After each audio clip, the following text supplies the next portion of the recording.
Hi అండి, అందరికీ నమస్తే. Welcome back to Vijaya channel. ఈరోజు వీడియోలో జర్మన్ సిల్వర్ అయితే తెప్పించానండి, పూజా సెట్ అనమాట. ఒకసారి అయితే ఇది మీ ముందు అన్బాక్సింగ్ చేస్తాను, ఓపెన్ చేసి చూసేద్దాము. వీటిలో చాలా టైప్ వెరైటీస్ అయితే ఉన్నాయండి. ఒకసారి అయితే ఓపెన్ చేసి చూసేద్దాము. శ్రావణ మాసం వస్తుంది కదా, సో అందుకని ఇదొక పార్సిల్ అండ్ బ్యాంగిల్స్ అయితే తెప్పించానండి. అండ్ ఇంకోటి వచ్చి డెకరేషన్ ఫ్లవర్స్ ఉంటాయి కదా, అది కూడా తెప్పించాను. మొత్తం ఈ వీడియోలో ఈ 3 చూసేద్దాము.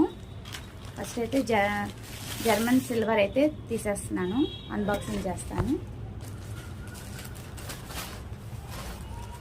సో ఇలా ప్యాంప్లెట్ అయితే ఏదో వచ్చిందండి. ఇలా వెరైటీస్ అయితే ఉంటాయి మనకి.